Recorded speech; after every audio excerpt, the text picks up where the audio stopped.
मेरा नाम अखिल भारतीय है। मेरे गांव का नाम अनमोल नगर है। मेरे पिताजी एक बहुत बड़े व्यवसायी थे। उनके चले जाने के बाद उनका सारा व्यापार मैंने ही संभाला, क्योंकि मेरा कोई बहन भाई नहीं था। केवल मैं ही था, एक इकलौता बेटा। हाँ, मेरे पिताजी का करोड़ों का सारा व्यापार अब मेरे ही हवाले था। मैं अपने काम में पूरी तरह व्यस्त रहता। सुबह उठता और काम पर चला जाता, शाम को वापस घर लौटता। मेरे माता पिता को गुजरे हुए 4 साल हो चुके थे और मैं घर में अकेला ही रहता था, कुछ कर्मचारियों के साथ। मेरी व्यस्तता इतनी ज्यादा थी कि मुझे कभी खुद को आईने में देखने का भी वक्त नहीं मिलता था। जिंदगी सामान्य ढंग से चल रही थी। मेरी उम्र अब 26 होने को थी, मगर अब तक मुझे किसी से प्रेम नहीं हुआ था। मैं अब तक अकेला ही था। कभी कोई ऐसी मिली ही नहीं जिससे दिल जुड़ता, जिससे कह सकता कि तू मेरी है और उसे अपने जीवन का हिस्सा बना सकता, फिर उसे अपने घर की रानी बना देता। एक दिन मैं रोज की तरह घर वापस आ रहा था कि अचानक मेरी गाड़ी के आगे एक लड़की आकर गिर गई। उसे देखकर मैं दंग रह गया। ऐसी सुंदरता मैंने आज तक नहीं देखी थी। दूध जैसी गोरी रंगत, जैसे छूते ही धुंधली हो जाए। काले घने लंबे बाल जो उसने अपने पल्लू में छुपा रखे थे। मैं तुरंत गाड़ी से उतरा और उसे उठाने की कोशिश की, मगर उसने खुद को संभालते हुए मेरे सामने हाथ जोड़ दिए और कांपती हुई आवाज में बोली, साहब, मेरी माँ बहुत बीमार हैं। उनके इलाज के लिए दवा चाहिए, मगर मेरे पास पैसे नहीं हैं। आज मैं खुद को बेचने के लिए निकली हूँ। आप मुझे खरीद लीजिए और मुझे इतने पैसे दे दीजिए कि मैं अपनी माँ का इलाज करवा सकूं। अगर समय पर इलाज न हुआ तो वह मर जाएंगी। मैंने उससे पूछा, तुम्हारी माँ को क्या हुआ है? तो वह जार जार रोने लगी। उसके आंसू ओस की बूंदों की तरह उसके गालों पर बह रहे थे। मेरा मन कर रहा था कि अपने हाथों से उसके आंसू पोंछ दूं, मगर समय कुछ और मांग रहा था। मैंने स्वयं को रोकते हुए कहा, तुम्हें कितने रुपयों की जरूरत है? वह रोते हुए बोली, मुझे 1800 रुपए चाहिए। मेरी माँ की दवा खत्म हो गई है और वही दवा 1800 रुपए में आती है। मैंने तुरंत जेब में हाथ डाला।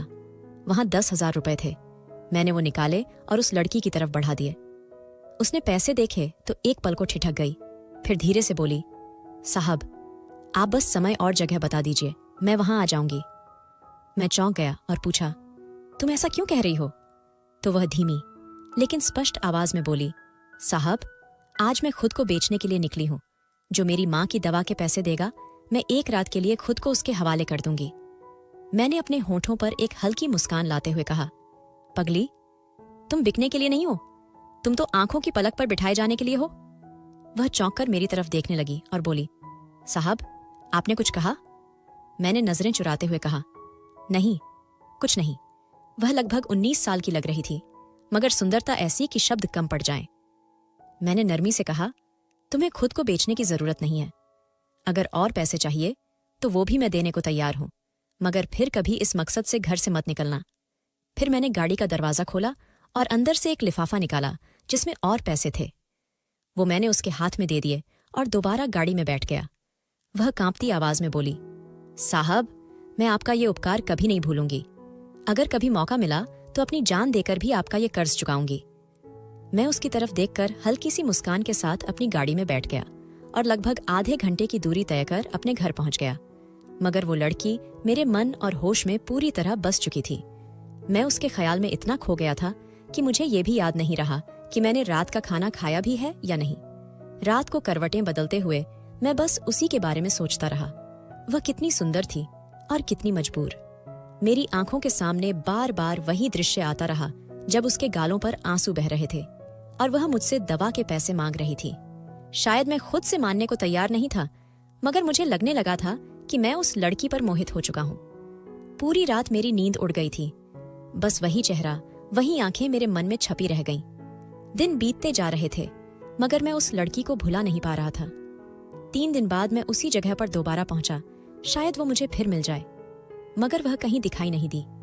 मन में एक अजीब सी कसक उठी, काश मैं उसका नाम पूछ लेता, काश उसका पता ले लेता। आखिर वो कौन थी जो आकर मुझे इस तरह अपना दीवाना बना गई? अब मैं हर वक्त खोया खोया सा रहने लगा था। उसका अस्तित्व जैसे मेरे अंदर समा गया था। मेरा मन अब कहीं भी नहीं लगता था, ना काम धंधे में, न लोगों की भीड़ में। सब कुछ जैसे अर्थहीन हो गया था। आखिरकार एक दिन मैंने अपने करीबी दोस्त वरुण को बुलाया और कहा, वरुण, मुझे तुमसे एक बात करनी है। उसने मुस्कुराते हुए कहा, क्या हुआ अखिल? तुम तो ऐसे लग रहे हो जैसे कोई बहुत बड़ा राज दिल में दबाए बैठे हो। मैंने गहरी सांस ली और कहा, वरुण, मुझे एक लड़की से प्रेम हो गया है, लेकिन वो अब मेरे पास नहीं है और मुझे वही चाहिए। वो हैरानी से मेरी तरफ देखने लगा और बोला, कहाँ मिली थी वो? जब मैंने उस रात का पूरा वाकया उसे बताया तो वो जोर से हंस पड़ा और बोला, इस तरह की तो हजारों लड़कियां आती हैं अनमोल नगर के आसपास। उसमें ऐसी क्या खास बात थी जो तुझे पागल बना गई? मैंने धीरे से कहा, वरुण, उस लड़की की खासियत शब्दों में नहीं कही जा सकती। उसका बोलने का ढंग, होंठों की हल्की कांपती हुई थरथराहट, झुकी हुई नजरें, दूध सी सफेद रंगत, सब कुछ मेरे दिल पर जैसे छप गया हो। वरुण ने फिर हंसते हुए कहा, तो आखिरकार अखिल को भी किसी लड़की से दिल लग ही गया। चलो, मैं कोशिश करता हूं कि वो लड़की फिर से मिल जाए। काश तुम उसका नाम या पता पूछ लेते। मैंने उदासी से कहा, सच है, मैंने नहीं पूछा, लेकिन तुम तो मेरे दोस्त हो। अगर तुम ये भी ना कर सको तो तुम्हारे होने का क्या फायदा? वरुण फिर से जोर से हंसा और बोला, चिंता मत कर अखिल, देखते हैं क्या कर सकते हैं। इतना कहकर वह घर से बाहर चला गया। मैं खिड़की के पास जाकर शीशे से बाहर देखने लगा। शायद दिल फिर वही दृश्य देखना चाहता था जब वो लड़की मेरे सामने आई थी। लगभग 1 महीना बीत गया था, लेकिन वह लड़की मुझे एक पल को भी नहीं भूली थी। वरुण ने बहुत कोशिश की, हर जगह पता किया, लेकिन वह लड़की तो जैसे गायब हो गई थी। ऐसा लगता था जैसे जमीन ने निगल लिया या आसमान ने छुपा लिया। वो कौन थी, कहाँ से आई थी, क्यों आई थी और मुझे इस हाल में छोड़कर क्यों चली गई? ये सवाल मेरे दिल दिमाग को हर वक्त जकड़े रहते थे। जब वरुण भी उसका पता नहीं लगा पाया तो मैं एकदम पागलों की तरह गलियों में भटकने लगा। मेरी हालत ऐसी हो गई थी कि न दिन को चैन था न रात को नींद। काम धंधे पर भी इसका गहरा असर पड़ा। मैं अपनी पूरी एकाग्रता खो चुका था। नतीजा ये निकला कि व्यापार में लगातार भारी नुकसान हुआ। न जाने वो कौन थी, कहाँ से आई थी और कहाँ चली गई थी। एक दिन वरुण ने मुझे समझाते हुए कहा, शादी कर लो, शायद तुम्हारा ध्यान बंटे और तुम उसे भूल सको। लेकिन मैं उसे भूलना नहीं चाहता था। वो तो अब मेरे दिल का हिस्सा बन चुकी थी।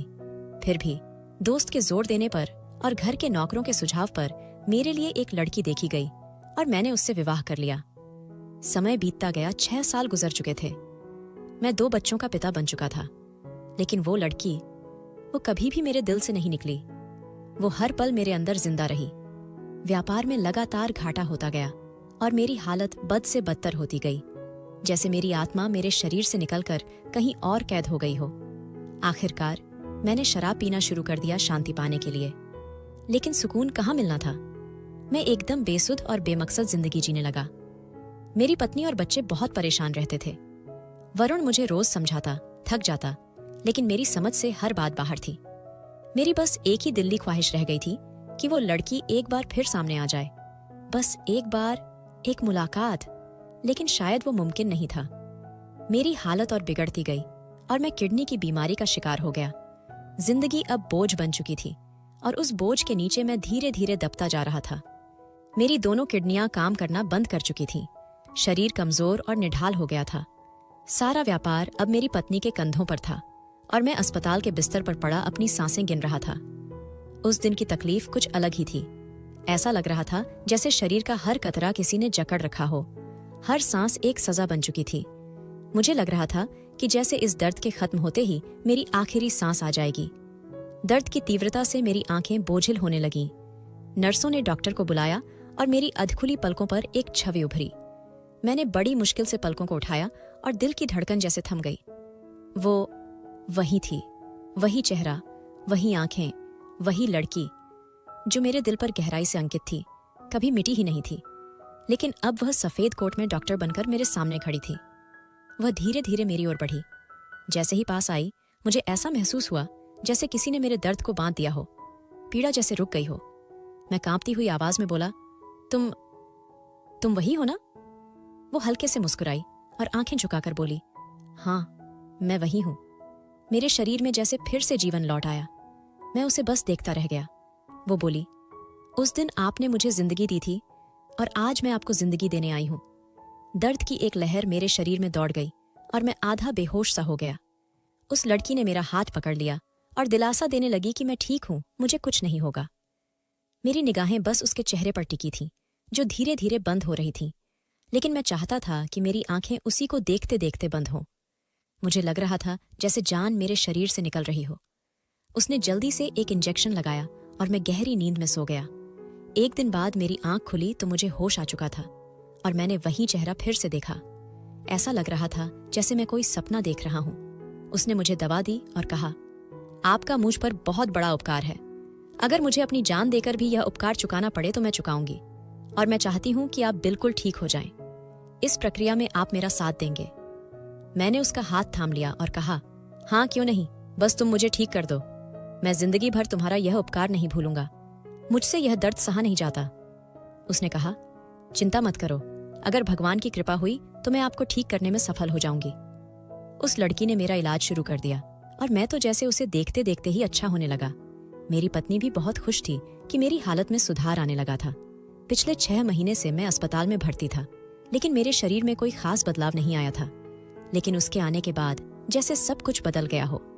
मैं रोज बरोज ठीक होने लगा था। लगभग 3 महीने के लगातार इलाज के बाद मैं पूरी तरह ठीक हो चुका था। मेरे गुर्दे, किडनी फिर से काम करने लगे थे। अब तो शैला मेरी अच्छी दोस्त बन गई थी। वह मेरी बहुत देखभाल करती थी और हर पल मेरा हौसला बढ़ाती थी। अब मैं पूरी तरह स्वस्थ हो चुका था। तो एक दिन मैंने डॉक्टर से पूछा, तुम्हारा नाम क्या है? उस रात के बाद तो मैं तुम्हारा दीवाना हो गया था। तुम तो ऐसे गायब हो गई थी जैसे जमीन निगल गई हो या आसमान ने छुपा लिया हो। वह हल्की सी मुस्कुराई और बोली, मैं 3 महीने से तुम्हारा इलाज कर रही हूं और तुम्हें मेरा नाम ही नहीं मालूम? उसकी मुस्कान दिल को छू जाने वाली थी। मैंने कहा, तुम जानती हो, तुम्हारी वजह से मुझे एक नई जिंदगी मिली है। वह धीरे से बोली, यह मेरी वजह से नहीं बल्कि भगवान की कृपा है, और तुम मेरे लिए आदरणीय हो। तुम्हारा उपकार था मुझ पर, जिसे मैंने चुकाया है और शायद अभी भी बाकी है। मैंने कहा, तुम मुझे बताओ, उस दिन तुम इतना रो रही थी कि अपनी माँ की दवा के लिए भी पैसे नहीं थे, फिर तुम डॉक्टर कैसे बन गई? वह धीरे से बोली, यह सब तुम्हारा उपकार था हम पर। उस दिन घर जाकर मैंने अपनी माँ की दवा ले ली थी। मैंने वो लिफाफा नहीं खोला था जो तुमने मुझे दिया था। मेरी माँ उन दवाओं से कुछ बेहतर नहीं हुई थी। मैंने वह दवा दी और वह लिफाफा जाकर घर की अलमारी में रख दिया। कुछ दिन बाद जब दोबारा पैसों की जरूरत पड़ी तो मैंने वह लिफाफा खोला। उसमें बहुत सारे पैसे थे। मैं मुस्कुरा दिया और कहा, तुम्हें याद है, वो लिफाफा देते हुए मैंने कहा था, यह तब खोलना जब तुम्हें दोबारा जरूरत पड़े और खुद को कभी बेचने के लिए मत निकलना। वह मुस्कुराकर बोली, हाँ साहब, मुझे याद है। तो मैंने हंसते हुए कहा, पगली, अब तो मुझे साहब मत कहो, अब तो मैं तुम्हारा मरीज बन चुका हूं। यह सुनकर उसने एक जोरदार हंसी लगाई। वह एक चुलबुली और शोक सी लगती थी, लेकिन स्वभाव में गंभीरता भी थी। मैंने कहा, फिर क्या हुआ? वह बोली, उसके बाद मैंने वह लिफाफा अलमारी में रख दिया।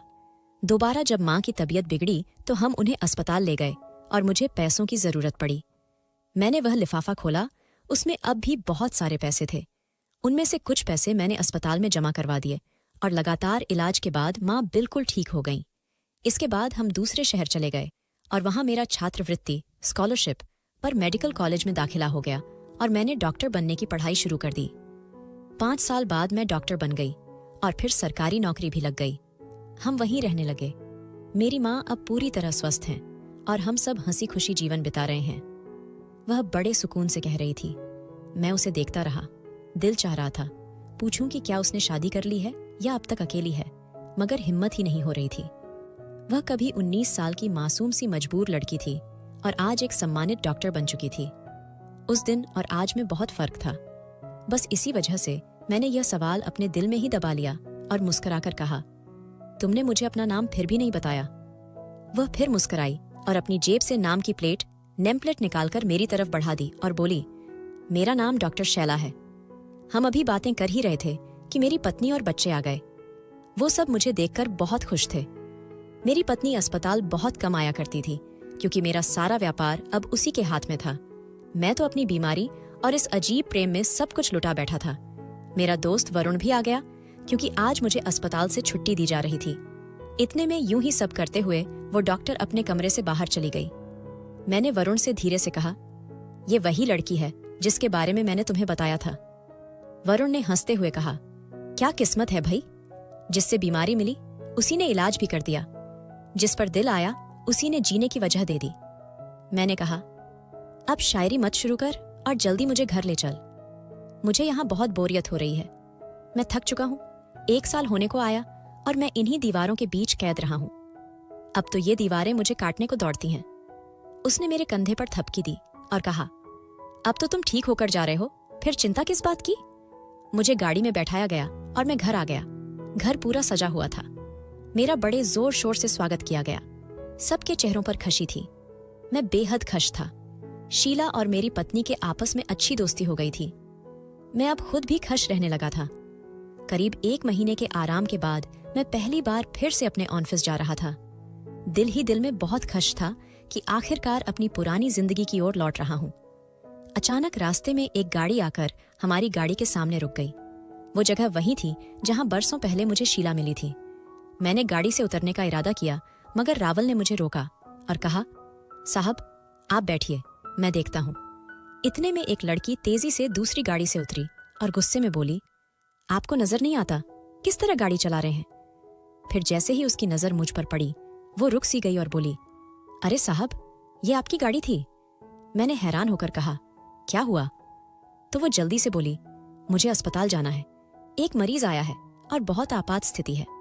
आपकी गाड़ी के सामने गाड़ी टकरा गई तो मैं घबरा गई और गुस्से में आ गई थी। मैंने नरमी से कहा, कोई बात नहीं, अगर आप चाहें तो हम भी उसी ओर जा रहे हैं, आपको अस्पताल छोड़ देते हैं। उसने जल्दी से हाँ में सिर हिलाया और कहा, हाँ ठीक है। मेरी गाड़ी अचानक बंद हो गई है। वो मेरे साथ वाली सीट पर आकर बैठ गई थी। उसकी नजदीकी मुझे एक अजीब सा सुकून दे रही थी। वो रास्ता ऐसा लग रहा था जैसे कभी खत्म ही न हो।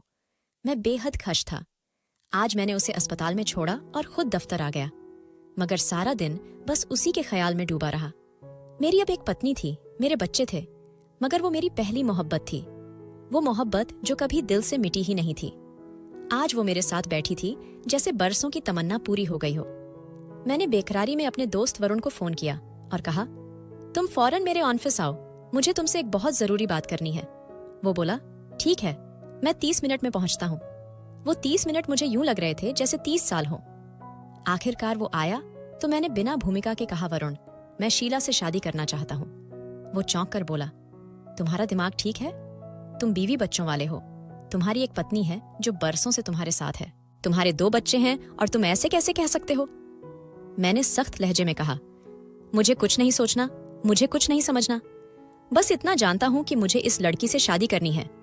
वरुण ने मुझसे कहा, पहले तुम भाभी से बात करो। अगर वो इजाजत देती हैं तो ठीक है, इसमें कोई हर्ज नहीं। और सबसे पहले तुम शीला से भी बात करो, कहीं उसकी जिंदगी में कोई और तो नहीं। वरुण बोला, लगता तो नहीं है, लेकिन फिर भी तुम एक बार उससे खुद बात कर लो। मैंने कहा, हाँ ये ठीक है, और तय किया कि जल्द ही मैं उससे खुलकर बात करूंगा। उस दिन मैं जल्दी दफ्तर से निपटकर घर गया तो देखा शीला घर में ही मौजूद थी। उसके हाथ में कुछ फूल और कुछ खाने पीने की चीजें थीं। वह मेरी पत्नी से बात कर रही थी और हंसी खुशी बैठक में बैठी थी। इतने में मैं भी अंदर आया तो दोनों की निगाहें मेरी तरफ उठी। मैंने मुस्कुराकर कहा, गुड इवनिंग डॉक्टर साहिबा। तो वह तुरंत बोली, साहब आपकी तबीयत अब कैसी है? मैंने हल्की सी मुस्कान के साथ कहा, महोदया मेरा नाम साहब नहीं है, मेरा नाम अखिल है और आप मुझे अखिल कह सकती है। मेरी पत्नी ने मेरे हाथ से बैग ले लिया और हम ड्राइंग रूम में बैठ गए। नौकरों से चाय लाने को कहा तो वह चाय ले आए। हमने शाम की चाय एक साथ ही पी। मैं लगातार शीला को ही देखता रहा। यह बात मेरी पत्नी ने तुरंत महसूस कर ली। जब शीला घर से चली गई तो मैं आराम करने के लिए कमरे में आ गया। कुछ ही देर बाद मेरी पत्नी मेरे पास आई और गुस्से में बोली, आप डॉक्टर को ऐसे देख रहे थे जैसे पता नहीं आपका उससे क्या रिश्ता है। मुझे तो कभी उन नजरों से नहीं देखा। मुझसे तो आप बस एक औपचारिक रिश्ता ही निभा रहे हैं। मैंने कहा, ऐसी कोई बात नहीं है, और करवट बदलकर सो गया। मेरी पत्नी नाराज सी लग रही थी। सुबह जब मैं उठा तो वह मुंह लटकाए नाश्ते की मेज पर बैठी थी। मैंने कहा, अब तुम्हें क्या हुआ है? तो वह तेज लहजे में बोली, आप सच सच बताइए, आप और शीला के बीच क्या रिश्ता है? मैंने गहरी सांस लेकर कहा, देखो हमारे बीच ऐसा कोई रिश्ता नहीं है सिवाय अपनापन के और प्रेम के। तो मेरी पत्नी लाल पीली होकर बोली, प्रेम? जो शायद सिर्फ उसी के लिए था, मेरे लिए तो कभी था ही नहीं। वह रोने लगी थी और मुझे इस सब से कुछ ऊब सी होने लगी थी। मैंने झुंझलाकर कहा, तुम मुझे घर में चैन से भी नहीं रहने देती। तुमने मेरी जिंदगी नर्क बना दी है। मेरी और पत्नी की अच्छी खासी लड़ाई हो गई और मैं गुस्से में दफ्तर चला गया। शाम को जब वापस आया तो पत्नी घर पर मौजूद नहीं थी। मैंने एक लंबी सांस ली, जैसे सीने का बोझ हल्का हो गया हो। न जाने क्यों पत्नी की मौजूदगी में वह सुकून नहीं मिलता था जो दिल चाहता था। शायद यह दिल का जुड़ाव न होने की वजह से था। शीला और मेरी दोस्ती अब बहुत ज्यादा गहरी हो चुकी थी। वह अक्सर शाम को मेरे घर आती, मेरे बच्चों के साथ खेला करती और माहौल हल्का फुल्का हो जाता। मेरी पत्नी को गए हुए 15 दिन हो चुके थे। वह मायके गई थी मगर लौट कर नहीं आई थी। मेरे दोस्त वरुण ने कहा कि जाकर उसे मना लो, मगर मैंने साफ कह दिया कि नहीं, मैं नहीं जाऊंगा। एक शाम शीला आई हुई थी। मैं दफ्तर से वापस आया तो वह मेरे बच्चों के साथ खेल रही थी।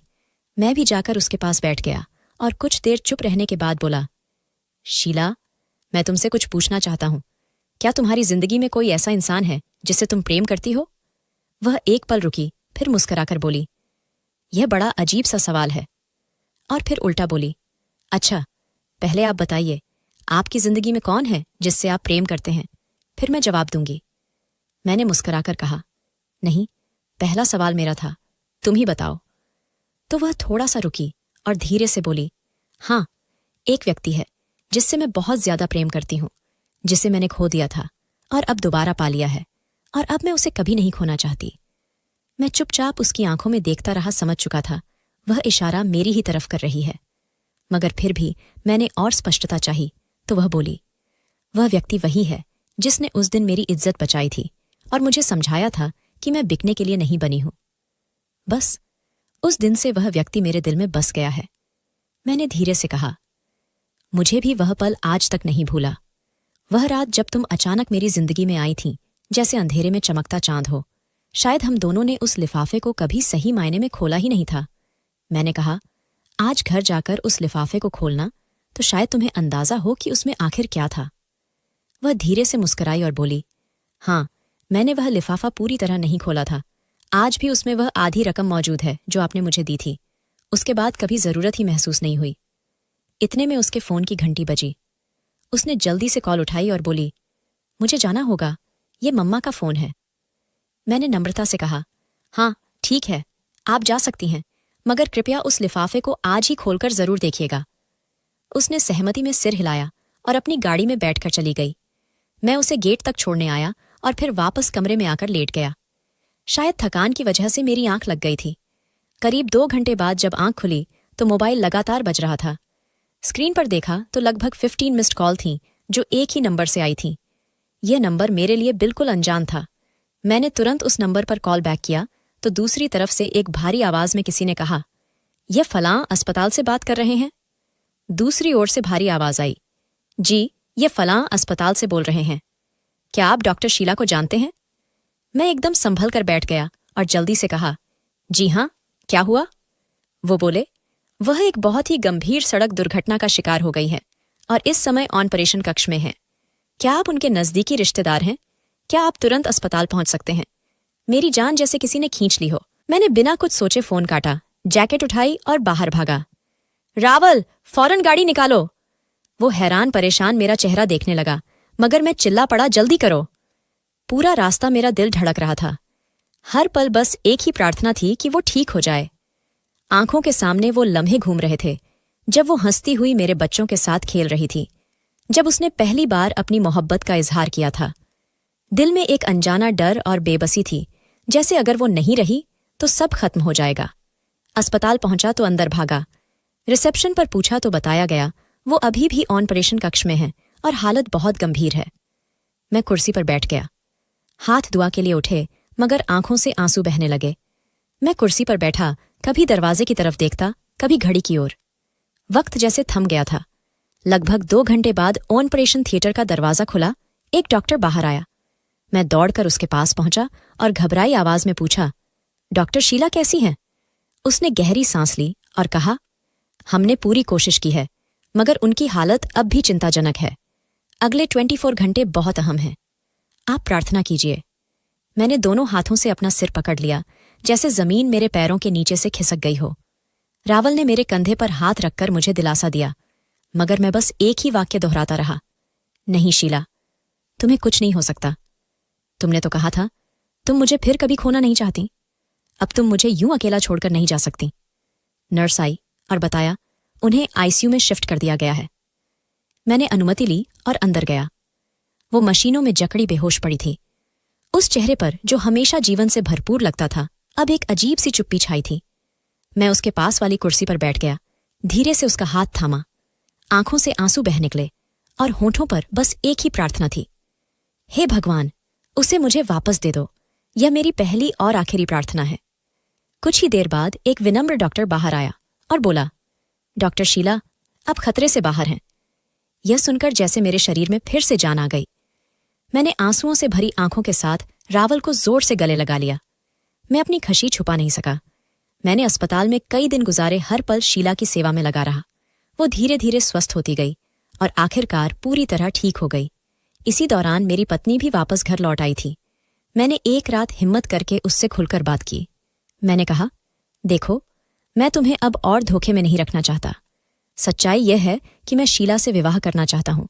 उसके बिना मेरा जीना मुमकिन नहीं। मैंने उसे बरसों इंतजार किया है। हमारी शादी न तुम्हारी पसंद की थी न मेरी, बल्कि महज एक जरूरत थी। मैंने तुम्हें इज्जत दी, तुम्हारा साथ निभाया, मगर अब मेरा जीवन का निर्णय यही है कि मैं शीला को अपना जीवन साथी बनाऊं, और मैं चाहता हूं कि तुम शांति से मुझे इस विवाह की अनुमति दो। मैंने साहस के साथ अपनी बात कह दी, मगर इसका नतीजा वैसा नहीं था जैसा मैंने सोचा था। मेरी पत्नी ने मेरी बात सुनी और बिना कुछ बोले कमरे से चली गई। कुछ दिन बाद उसने मुझे तलाक के कागज भिजवा दिए। मेरी बीमारी के दौरान वो मेरे दस्तखतों से सारी संपत्ति अपने नाम कर चुकी थी, और अब उसने मुझे धक्के मारकर घर से निकाल दिया।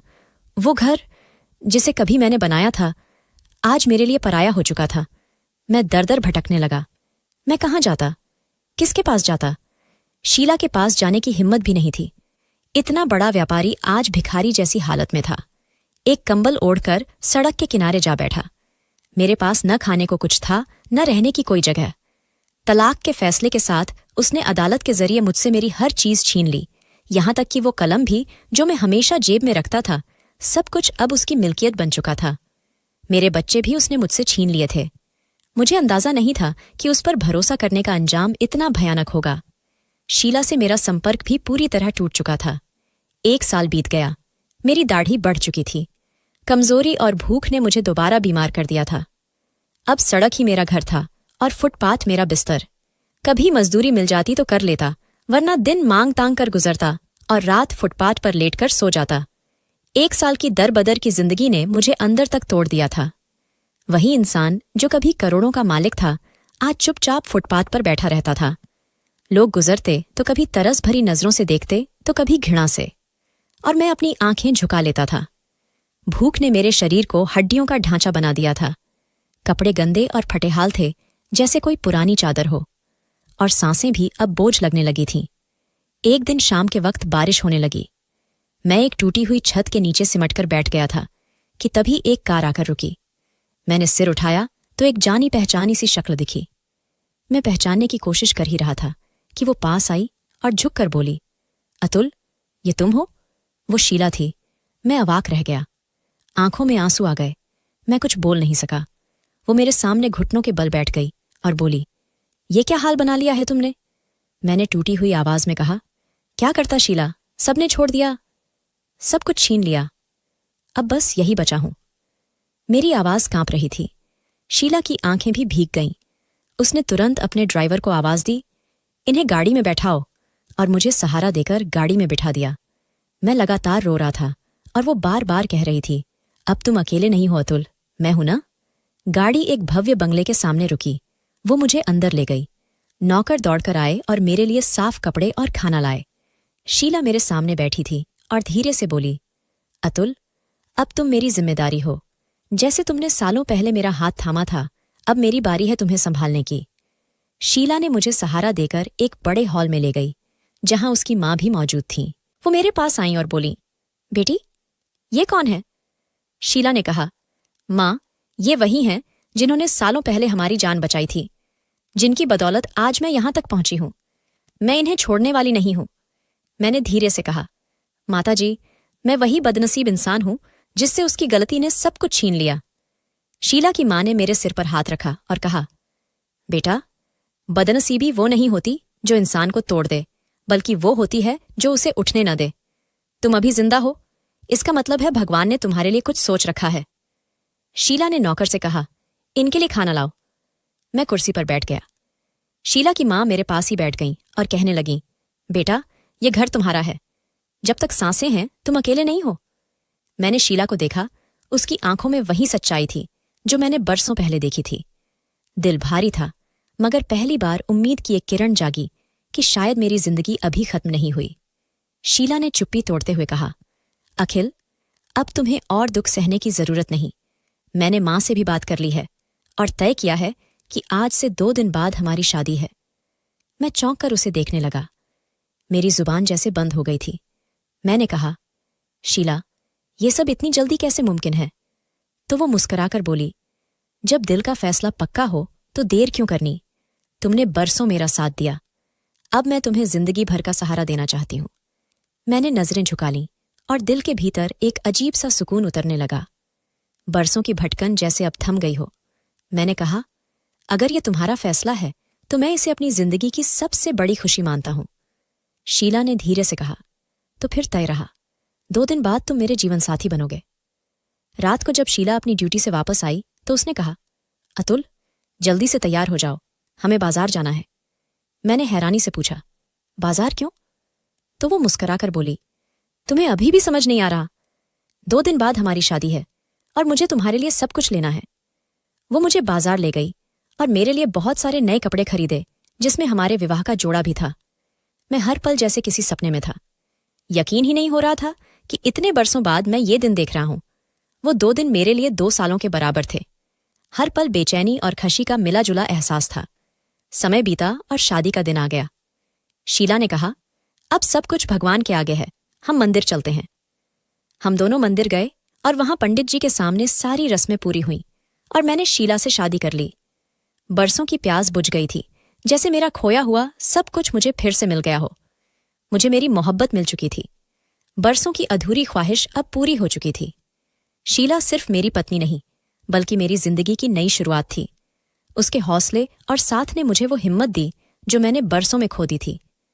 मैंने शीला से कहा, मैं दोबारा अपने पैरों पर खड़ा होना चाहता हूं। वो मुस्कुराकर बोली, तुम्हारे लिए हर रास्ता आसान हो जाएगा अगर तुम्हारा इरादा मजबूत है। मैंने दोबारा अपना कारोबार शुरू किया। शुरुआत भले ही छोटी थी, लेकिन मेरा जज्बा बहुत बड़ा था। शीला हर कदम पर मेरे साथ रही। हर सलाह में, हर मुश्किल में वो मेरे लिए एक मजबूत दीवार बनकर खड़ी रही। धीरे धीरे मेरा व्यापार बढ़ने लगा और लोग फिर से मुझे पहचानने लगे। लेकिन इस बार फर्क यह था कि अब मेरे पास जो भी था वो शीला के प्यार और भरोसे की नींव पर खड़ा था। मैंने ठान लिया था कि अब कभी घमंड नहीं करूंगा और न ही किसी का दिल दुखने दूंगा। मैं दोबारा अपने साम्राज्य को खड़ा कर चुका था। वही व्यापार जो एक समय मुझसे छिन गया था, आज फिर मेरे हाथों में था। और यह सब सिर्फ और सिर्फ शीला की वजह से था। उसने हर मोड़ पर मेरा साथ दिया, हर निर्णय लेने से पहले मेरा हौसला बढ़ाया और मुझे याद दिलाया कि मैं हार मानने के लिए नहीं बना हूं। शीला ने मेरा हाथ केवल शादी के दिन नहीं थामा था, बल्कि हर मुश्किल घड़ी में मेरा सहारा बनी रही। अगर वो ना होती तो मैं कभी दोबारा खड़ा नहीं हो पाता। अब मेरा नाम फिर से बड़े व्यापारियों में लिया जाने लगा, लेकिन इस बार यह सब अहंकार नहीं, बल्कि कृतज्ञता का भाव था। मुझे पूरा यकीन था कि यह सफलता शीला के विश्वास और साथ का ही नतीजा है। समय बीतता गया, मेरा कारोबार पहले से भी ज्यादा फैल गया और मैंने उन सभी लोगों का कर्ज चुकाया जिनके साथ कभी मैंने अन्याय किया था। शीला ने मेरा साथ कभी नहीं छोड़ा। वो हर दिन मेरे लिए हौसले का दूसरा नाम बनी रही। मैंने अपने बच्चों से भी दोबारा संपर्क किया और उनकी परवरिश में हिस्सा लेना शुरू किया। धीरे धीरे पुराने जख्म भरने लगे। एक दिन मैंने शीला से कहा, अगर तुम ना होती तो शायद मैं कभी फिर से कुछ नहीं बन पाता। उसने मुस्कुराकर कहा, अतुल, ये सब तुम्हारे हौसले का नतीजा है। मैंने तो बस तुम्हें वो रास्ता दिखाया जो तुम कभी भूल गए थे। मैंने उसके चरणों को छूकर कहा, ये मेरा वादा है कि अब मैं अपनी जिंदगी का हर पल तुम्हारे नाम करूंगा। शीला गर्भवती हो गई। यह खबर हमारे लिए जिंदगी की सबसे बड़ी खुशी थी, जैसे हमारी दुनिया अब पूरी हो गई हो। मैं हर समय उसका ख्याल रखने लगा। व्यवसाय के साथ साथ अब मेरी पूरी ध्यान सिर्फ शीला पर था। वो भी हर पल मुस्कुराती रहती थी और कहती थी, ये सब तुम्हारी दुआओं का फल है। इसी बीच एक दिन दुखद समाचार आया। शीला की माँ इस दुनिया से विदा हो गई। यह सुनकर शीला टूट सी गई। मैंने उसे सहारा दिया और कहा, माँ आज भी हमारे साथ हैं, वो तुम्हारे आने वाले बच्चे में जीवित रहेंगी। हम दोनों ने मिलकर उनका अंतिम संस्कार किया और दिल से उनके लिए प्रार्थना की। शीला की आंखों में आंसू थे, मगर वो बोली, अब माँ की आखिरी इच्छा यही होगी कि मैं अपने बच्चे के लिए मजबूत बनूं। शीला की माँ के जाने के बाद हम दोनों और भी करीब आ गए। मैं हर पल शीला का सहारा बनने की कोशिश करता। वो कहती थी, माँ चाहती थी कि उनका नाती एक सुखी जीवन जिए और हम उसे वह सब देंगे जो माँ ने अपने सपनों में देखा था। मैंने वादा किया कि हमारा आने वाला बच्चा हर कमी से मुक्त जीवन बिताएगा। समय बीतता गया। शीला की तबीयत दिन ब दिन नाजुक होती जा रही थी, लेकिन वो हमेशा मुस्कुराने की कोशिश करती। वो अक्सर मेरा हाथ पकड़कर कहती, अतुल, अगर मेरे साथ कभी कुछ हो गया तो मेरा बच्चा तुम्हारे सहारे जिएगा। मैं उसकी बात सुनते ही सख्ती से कहता, ऐसी बातें मत करो, तुम्हें और हमारे बच्चे को कुछ नहीं होगा, भगवान सब ठीक करेंगे। इसी दौरान मुझे यह खबर मिली कि मेरी पहली पत्नी ने दूसरी शादी कर ली है। यह सुनकर दिल में एक पल को चुभन हुई, लेकिन तुरंत ही शांति भी मिली कि शायद यही सही था। कुछ दिन बाद कोर्ट के आदेश से मेरे दोनों बच्चे भी मेरे पास लौट आए। शीला ने उन्हें गले लगाया और अपनी संतान की तरह अपना लिया। वो पल मेरे लिए जिंदगी की सबसे बड़ी राहत था। अब मेरा घर एक पूर्ण परिवार जैसा लगने लगा था। शीला मेरे बच्चों को माँ जैसा प्यार देती थी। वो कहती थी, ये बच्चे अब मेरे भी हैं, मैं इन्हें वह हर खुशी दूंगी जो इन्हें कभी नहीं मिली। हम दोनों ने मिलकर एक नई जिंदगी शुरू की और आने वाले बच्चे के साथ साथ पुराने घाव भी भरने लगे। समय बीतता गया और आखिरकार वह दिन भी आया जब शीला ने हमारे पहले बच्चे को जन्म दिया। घर खुशियों से भर गया। मैंने महसूस किया कि भगवान ने मेरे टूटे हुए घर को फिर से पूरा कर दिया है। शीला के प्यार और बलिदानों का फल हमें उस मासूम मुस्कान के रूप में मिला। कुछ साल बाद शीला के यहाँ दूसरा बच्चा भी हुआ। अब हमारा घर हर समय हंसी खुशी से गूंजता रहता था। मेरी पहली पत्नी के बच्चे भी शीला के साथ ऐसे घुल मिल गए थे जैसे सभी एक ही माँ बाप की ममता में पल रहे हों। मैं अक्सर शीला से कहता, तुमने केवल मुझे नहीं बल्कि मेरी पूरी जिंदगी को बचाया है। और वो हंसकर कहती, हम दोनों ने मिलकर अपनी किस्मत बदली है। मेरी पहली पत्नी ने जो संपत्ति मुझसे छीनी थी वो सब बर्बाद हो चुकी थी। उसकी पूरी पूंजी खत्म हो गई थी, जबकि मैंने हार नहीं मानी और शीला के साथ मिलकर कई व्यापार शुरू किए जो कुछ ही समय में सफलता की ऊंचाइयों तक पहुंच गए। अब मैं खरबपति बन चुका था। हमारे कई घर थे और हम दुनिया के अलग अलग देशों में आते जाते रहते थे। मैं अक्सर सोचता था कि ये सब केवल शीला की बदौलत संभव हो पाया, जिसने हर मोड़ पर मेरा हौसला बढ़ाया और मेरा साथ दिया। मैं जानता था कि मेरी पहली शादी में कभी सच्चा प्यार पनप ही नहीं पाया था। मेरी पहली पत्नी ने कभी मेरे दिल में अपने लिए जगह बनाने की कोशिश ही नहीं की थी, इसलिए शायद मैं उससे दूर हो गया था।